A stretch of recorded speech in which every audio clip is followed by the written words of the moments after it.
ഇനി പന്തീരങ്കാവിലെ അമൃതപുരിയിലേക്ക്. ഞാൻ പൂന്താനത്തിന്റെ നാട്ടുകാരനാണ്. പൂന്താനം നമ്പൂതിരിപ്പാടിന്റെ നാട്ടുകാരൻ. നിങ്ങൾ വന്നിട്ടുണ്ടോ? ആ ഇല്ല കണ്ടിട്ടുണ്ടോ? സാക്ഷാൽ ശ്രീകൃഷ്ണ ഭഗവാൻ പ്രത്യക്ഷമായിട്ടുള്ള ഇല്ലാണ്. കണ്ടിട്ടുണ്ടോ? എന്നാ വരുമോ അങ്ങടെ? ദൂരൊന്നുമില്ല.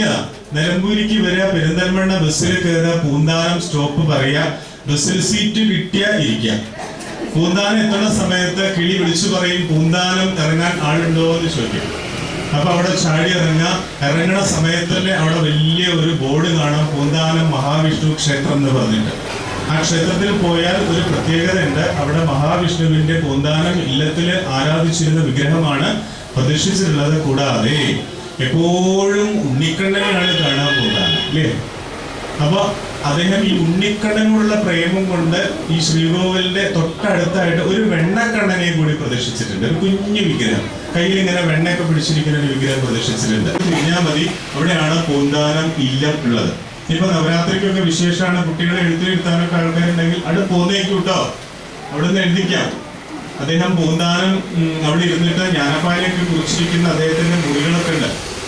8 ദിവസം ഗുരുസ്വാമി ഇങ്ങനെ ശരണം വിളിച്ചു കൊടുക്കുകയാണ്. എന്താ വിളിക്കുന്നത്?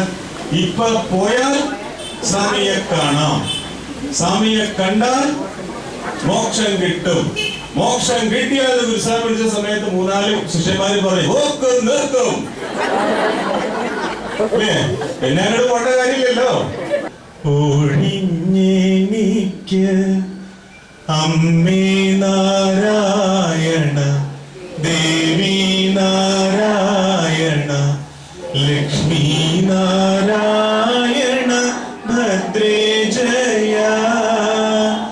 അമ്മേ നാരായണ, ദേവി നാരായണ, ലക്ഷ്മി നാരായണ, ഭദ്രേ ജയ.